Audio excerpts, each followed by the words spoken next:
2, 3. All right, welcome back. Thanks for viewing. This is more of that conversation. These people that just eat meat all the time can't shut up about it. Today, our subject is hydration or perhaps dehydration and the challenges that we've all faced or might have coached somebody through in the past.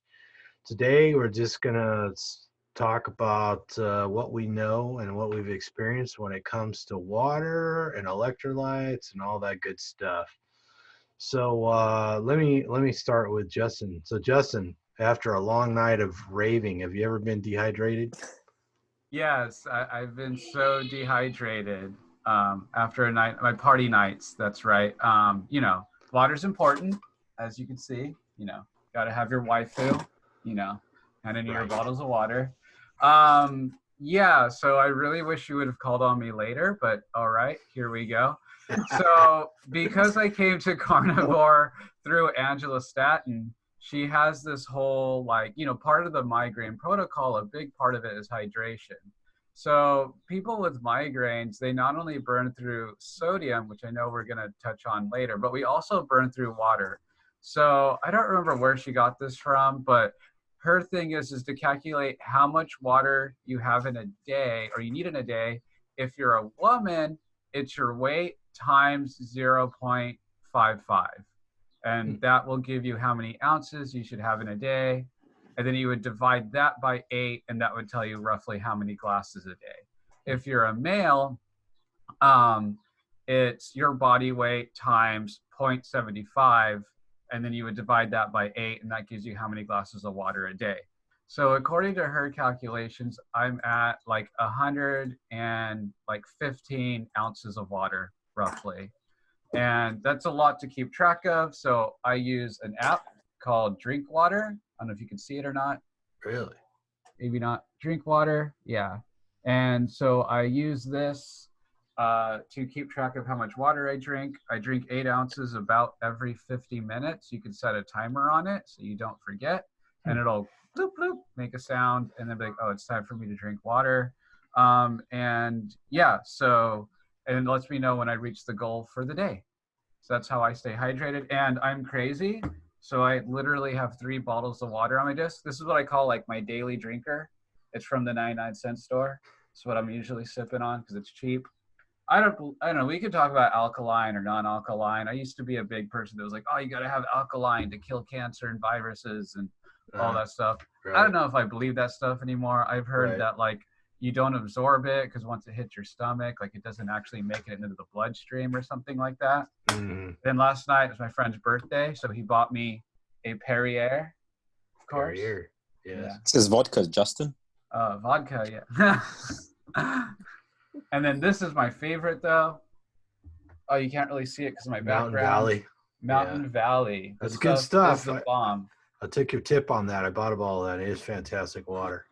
Yeah, I get it from the hoity-toity supermarket, Sprouts. I think Whole Foods also has them, but I haven't seen them at regular markets. And this is the seltzer one. They're carbonated, but they also have it uncarbonated, and it's almost as delicious. We don't have that here on the East Coast that I've ever seen. Unfortunately, now I'm anxious to try it. So how about you, Zumba? What kind of you do a lot of long bike rides? I'd imagine, at least in the past or in the summer, you've had to keep an eye on hydration, right? Yeah, definitely. So I drink salt water. So I use 2 different types of salt. I've got, if you can see it, it's light salt. It's actually Thomas's brand. So light salt. Thank you. So it's it's got. I got something similar here. It's got potassium in it. It's got potassium in it. Yeah. And then I've got this big mother, which my cousin sent to me from the States. It's big bucket of Redmond's real salt, so I use that as well. And the size matter. I'm just saying. Yeah. So what's this one? This is. I only got 10 ounces. This is 10 pounds. See, 10 pounds of salt. Yeah, it's lasted me over a year. So I typically drink. I hope so. Yeah, I drink it every day. But if I'm going to be doing a long ride, maybe 4 hours up, I will salt load with obviously water and salt the night before and the morning before I leave for my ride. And then I have some salt water in my water bottle. And that can last me for a couple hours. And I'm also addicted to San Pellegrino or Pellegrino mineral water. Yeah, I was gonna say something about that. You and your mineral water. Is that an Italian thing? Yeah, look, it's funny because people crave sweets. I crave mineral water. I don't know what it is. I've always got to have mineral water. Unfortunately, I've run out and I couldn't get to the supermarket because they've been closing quite early due to the panic buying and they need to restock the shelves. But yeah, I'm always drinking Pellegrino mineral water. Absolutely love it. My favorite out of all of them. Yeah, it's good stuff. So how about you, Lisa? What's your experience? You ever had problems with dehydration or No, laying on the I'm beach all day, basking in the sun? I'm going to have an interesting juxtaposition, I guess, from those two. And I guess I don't really even know what dehydration feels like other than being thirsty. So in my 11 years of eating carnivore, I literally not paid attention to any calculations. I've not drank salt water. I've not used any electrolytes. I drink when I'm thirsty, and it's water or carbonated water, seltzer water. I did run 4 half marathons during this time of being carnivore and did not drink ever while I was doing any training runs, and basically didn't drink before the race or during the race unless it was really hot and I was sweating a lot. Then I would pull over to 1 or 2 of those little water stations to swish it and spit. And so there's my juxtaposition, and maybe my body is just really fine-tuned and tolerant of dealing with electrolytes. I don't know.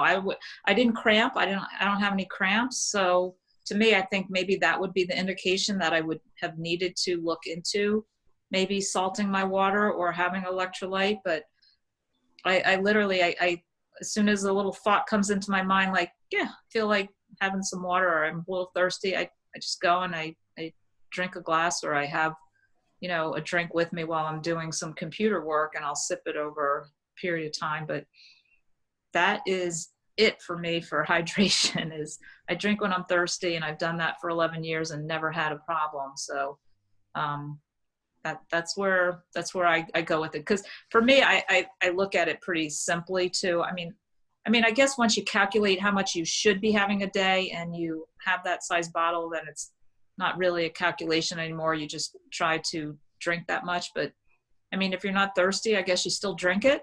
Is that how you work it? I'm not thirsty, but 50-minute alarm went off, so I better put it in my body. And why? Is it because if you don't, do you have ill effects? Then I could see maybe it's worthwhile doing. But Right. Other than that, I see no reason why being I don't want to call it a slave to an alarm, but I don't know. I go about my life, and when a thought comes in my head that I'm thirsty, I grab some water. So I always look at simpler the better. And but again, I'm probably a fortunate one that I've not dealt with being dehydrated. I don't even know what that feels like.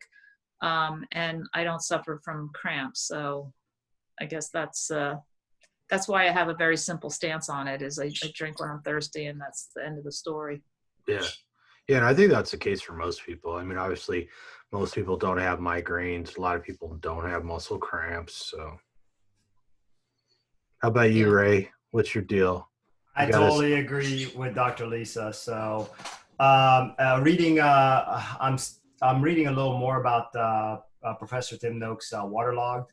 Back in the days, I mean, marathoners never drank water. Obviously, Charles Washington, he talks about not needing water. But anyways, my experience, though, early on, I did use a little potassium chloride, a little Himalayan salt in my water. I have reverse osmosis filter, and that is what I use for my water. But lately, the more and more I've been into carnivore, I mean, now I actually enjoy my fasting with no water when I do my alternate day fasts. I feel really good during that time, and I don't feel thirsty. And actually, I don't drink until, you know, kind of, I mean, if I do, it's just very little sips. I drink very little, but I feel great. The odd So thing is I feel really good. are you purposely during your fasting not drinking, or you literally don't ever feel thirsty during that just whole don't. day Right. while you're fasting? I don't feel thirsty or hungry really. So, but when I eat, I drink water as I eat, which is strange, but that's when I want to drink, which I know they say you're not supposed to, but that's when I usually drink. So, but that's when I'm more thirsty. And then after that, I just go about, you know, not thirsty and not hungry either.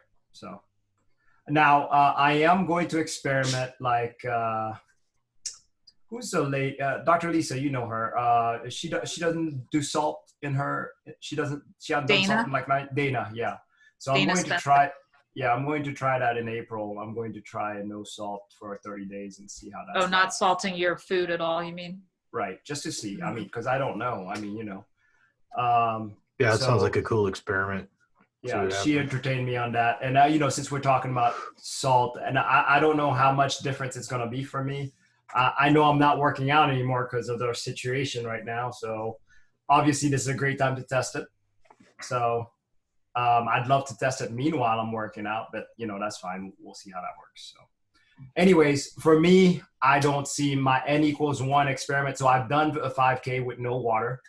On my 10Ks that I've done, I drank like little, you know, those little cups. I drank that twice. That was it. Could I have done without it? Probably. I just didn't. On my 10-miler, I only had one of those little cups. So, but you have to remember, I did them in different steps. So the longer I'm carnivore, the more I seem to be able to get my hydration from, I guess, my own fat. I have no idea how it's working, but I just don't need as much water anymore. Have you experienced that, Dr. Lisa, where you don't need as much water the longer you're on carnivore? I mean, you're 11 years, so I mean, I don't know. Yeah. How's that work? I honestly, just from the very beginning up till right now, I literally just never paid attention to it. So I can't even tell you if I'm drinking less now than I did, let's say, you know, 1 or 2 years in. I don't know, because again, it's like I get thirsty and I grab water, and I can't even say like that I feel like I drink any different of amount. So can't even comment on that.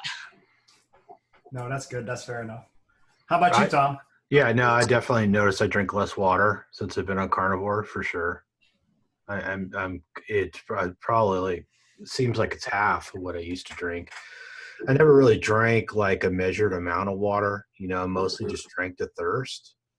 So I'm not really sure the quantity, but it certainly seems like I drink a lot less. You know, I've had like, well, I'd get leg cramps in the middle of the night since I was a kid, and it seemed to be a family thing. I think my dad had the same problem. So, of course, back in the day, they'd say, "Oh, you got to eat more bananas because you need potassium," or something like that. That was kind of the thing. But I noticed that, like, if I do it now, you know, if I have some salt in the water, it seems to take care of it. Before I was on carnivore and I was doing keto, everybody was, "Oh, you got to take magnesium." So I'd usually take the magnesium glycinate. But magnesium could be tricky because you take too much of it and you're probably going to get diarrhea. So and then you're just going to be more dehydrated. And I think that's the thing some people run into when they start a new diet. If you start a new diet, and especially if you go cold turkey, there's a decent chance you're either going to get a little constipation or a little diarrhea. And if you get diarrhea, it's a good chance you'll be dehydrated a little bit, you know, so a little extra water and maybe some electrolytes will help. I know the first time I got dehydrated, I was doing a summer job working construction, and it was on a rooftop in Palm Springs, in the middle of summer welding hoods and vents together, and it hit my boss first. And like all of a sudden he was like, "Oh, I can't straighten up. I can't straighten up." And I was like, "What's wrong?" And I was like, "What's?" And then pretty soon it hit me. And you get dehydrated just from sweating too much, right? And that's the first time I ever noticed it like happen during an activity. Cause I mean, it's probably 110 degrees outside. You're in the sun. You're working with sheet metal. You're welding. You're just the guy next to you's mopping tar on the on the roof. I mean, it's hot, and you lose fluid so fast you will dehydrate.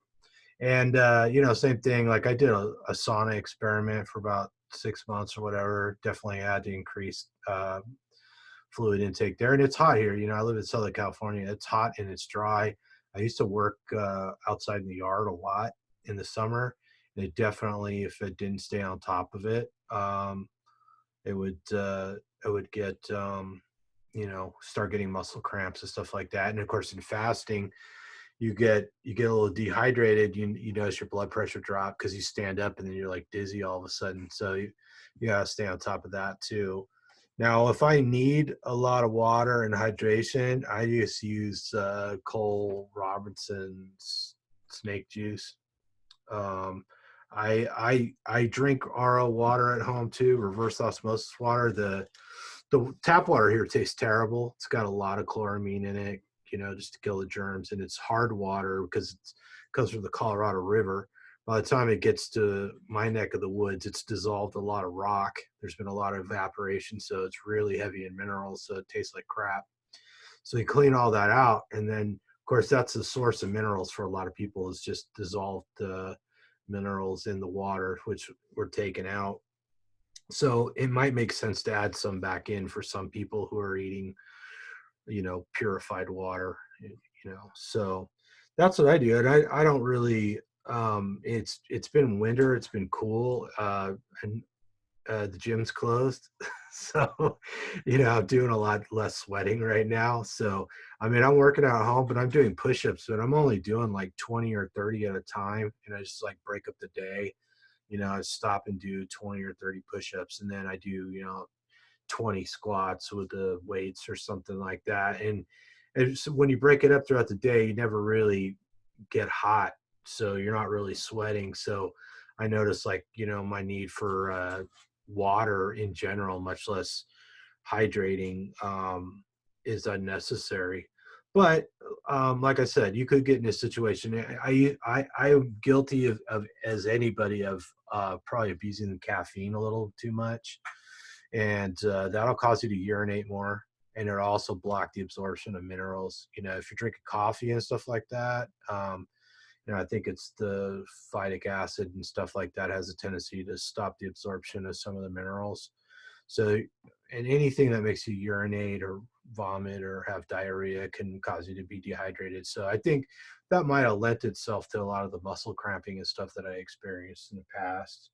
So, like I said, anybody can look up the snake juice formula if they want to try it, but it's basically a little salt, a little potassium. A lot of people I know, I don't think they have this brand in Australia, but this is like similar to what Joe held up, and it's basically potassium. So it's like a salt substitute that's made from potassium. Doesn't taste particularly good on its own. It's kind of got an ashy flavor, but you're only putting a tiny amount of it in the water. And then it calls for a little bit of baking soda and a little bit of Epsom salt. You got to make sure you get the edible kind. Of course, you can't really read very well, but put a little bit of that in the water, and it seems to do the trick. So I know it's popular with a lot of people, and of course, it's better than drinking one of the sports drinks with a bunch of sugar or the artificial sweeteners and dyes and flavorings and all that other crap. So. But I mean, products like Gatorade, that's where they came from. Is it was helping football players play better in the hot part of the year. Hydration is when you're exerting yourself can be important. And I did notice I've done that experiment where I take the salt water before I go to the gym, and it does seem like I can lift more if I preload with salt before the gym. So you do get sort of a temporary bump just by increasing your blood volume. So hang on, I want to say something about those football players. The reason that performance actually got better is because of the sugar water. So sugar somehow, whether you swish it in your mouth, it actually makes you perform a whole lot better. So that whole Gatorade study was crap. Speaking of which, they used it with football. The reason they call it Gatorade is because they used the Gators as the football team at that time. Yeah. Florida Gators, that's right. So, but during the time they didn't really have Gatorade for those guys. They were actually drinking Coke. So Coke was the one, because it was sweet, it would make them perform a lot better because, it gives them that boost of energy. It's a short boost, but it still did. But it's a crappy study. That's all I'm saying. So you think, it wasn't a very good study? Yeah. Yeah. Well, I think most of us have used Gatorade at one time or another for hydration. And I'll tell you, when you're sweating your ass off on a roof in Palm Springs, it works. So. Oh, yeah. I mean, well, water probably would have worked too. Water and salt, maybe. Yeah, it's weird because I think the sugar. One of the problems, if you just drink a lot of water, if you have to really consume a lot of water, your sodium levels drop off. So you kind of need to. And of course, we've all heard the stories of people dying in contests or hazing incidents. It's like, oh, you got to drink 5 gallons of water and boom, your sodium levels drop. And next thing you know, you're dead. So, it's probably not a lot of people out in 120-degree heat on a rooftop working all the time. So it's probably a rare thing. But I think definitely having some electrolytes put back in with the water it can be useful at times. Yeah, because there's such thing as hyponatremia, which is endurance sport. That's what they get. So, and that's what that's what Professor Tim Noakes talks about. And he tries to challenge the whole movement of maybe the way we thought about hydration is totally wrong. So, interesting. So I'm studying it now. A lot of people, when they first go low carb, they tend to lose a lot of water and a lot of sodium. And sometimes they kind of need to fight back. I think it was Finney he was just recommend dissolving a bouillon cube in some hot water and drinking, that, which of course has MSG and all kinds of other stuff in there, but it seems to work for a lot of people. So, and it seems that transition seems to be temporary for most people, right? Yeah. So, I mean, like I said, we're a different body. As far as carnivores, I think we're a different body. And, obviously there's no real studies on us, but there are on the low carb people, the low carb athletes. Mm-hmm. But I would love to, if they could, pick some athletes out of the carnivore crowd and do actually a study, because I'll bet you I'll tell them the whole different story on hydration. Yeah, we might surmise that there is, you just need less water when you're burning fewer carbohydrates, especially exogenous carbohydrate. If you're just burning some glycogen and glucose and stuff like that, perhaps the body just recycles more water, or just doesn't need as much. So interesting. Well, anybody else got anything to add? Yeah, you totally brought me back to middle school when my lunch was an orange Gatorade and Sun Chips. Remember that being my lunch. And then in high school, I ran cross country. I remember drinking a lot of Gatorade. So I was a huge fan of Gatorade as a kid. So never Powerade. I was always pro Gatorade over Powerade. Was my thing. And then the other thing is, so raw meat, that's the other interesting that I think we've talked about before, is people that only eat raw or mostly raw seem to not need water because they're getting it from the meat, right? I think we've heard that. That's what I read. I don't know. Well, and I read, I was when I was looking into this, that recommendation of 8 glasses of water a day, I forget exactly the origin, but that's like the first of 2 sentences, and the second sentence says something to the effect that a lot of the moisture that we need comes from food. So you might need a similar amount of water, but there's actually water in food that our body utilizes, obviously. So, and one might wonder if just raw meat just has more water in it because it hasn't been cooked out yet. I don't know. But we have noticed that we seem to need less water when we eat raw meat, and we tend to feel better or have better performance when we eat raw meat. So I think it'll be a while before we get a study on that, but I can tell you that science about that 8 ounce of water or 8 glasses or whatever the heck that they tell you is flawed. Severely. Yeah, it seems ridiculous. And of course, a lot of people, I mean, I was listening to some guy today. He's like, oh, yeah, you got to drink a gallon a day. It's just, it's 128 ounces. That's a lot of water, I actually did that for like a week. Oh, I felt horrible. I was bloated like anything and went to the bathroom all the time. Yeah, and they were recommending they were saying your urine should be clear. And I'm thinking a lot of people are saying if your urine's clear all the time, you're definitely overhydrated. You got problems. That's right. You're deficient in minerals and vitamins, aren't you? Yeah. That's right. That's right. Yeah. It's got to have a little bit of color to it. But I mean, personally, I think it's also, you got to look at your circumstances as well. You might live in a climate that's much hotter than someone else.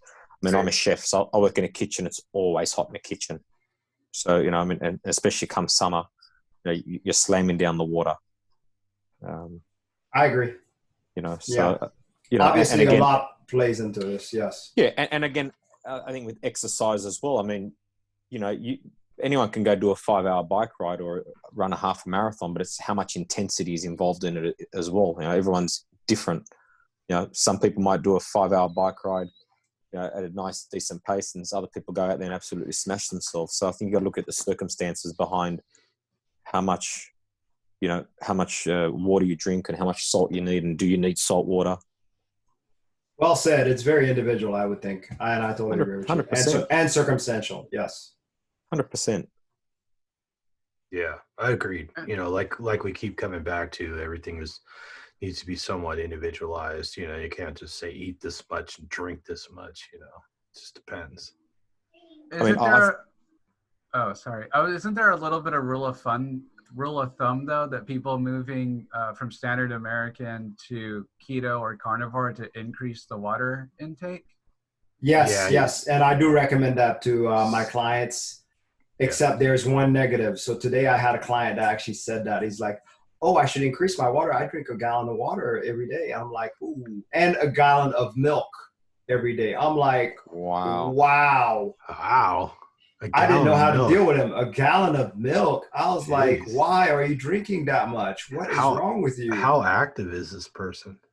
He's not. He's a truck driver, so that tells you how active he is. So I told him, look, you got to ditch the milk.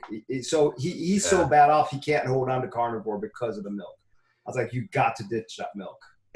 But he's totally addicted to that milk. I wonder if it's a flavored milk. I know it's one of the store-bought milk. He said whole milk from the store, so definitely highly pasteurized and, all no good. Probably doesn't even have that much fat in it. I'm guessing he's not a small person if he drinks a gallon of milk a day. Oh, no, that's the other thing. He's not. He's definitely not. A gallon of milk is downright obesogenic in itself if you drink that much a day. Unless he weighed 485. He's yeah, so pretty big guy. He is 6'2", though. Mm-hmm. How much fat is in whole milk compared to fat-free milk? Because I saw a thing that's about 4%. Yeah, so that's different in raw milk, though, also. So raw milk has a much higher percentage of fat in it. But about 4% in the grocery store, crap milk. Yeah, so like regular homogenized milk at the store is kind of standardized. It's like 4, 3, 2, 0, 1%. So yeah, that's usually what it is. So pretty much, it's at the end of the day, it's sugar water, and that's probably why he's addicted to it, because he's just addicted to the lactose. So at least that's what I'm thinking. So, and he keeps falling for the carb trap after a while of doing that. So I'm like, you got to figure out how to get rid of that. It's addicting. Yeah, I like to remind people that milk is there to help baby cows or babies grow. Put weight on them fast. So yeah, I think the same for us. Yeah, I think there's studies both on lactose and galactose and their effect on the brain. So, yeah, I think they do have addictive qualities, at least for some people. So, is light milk popular over there for you guys, or skim milk?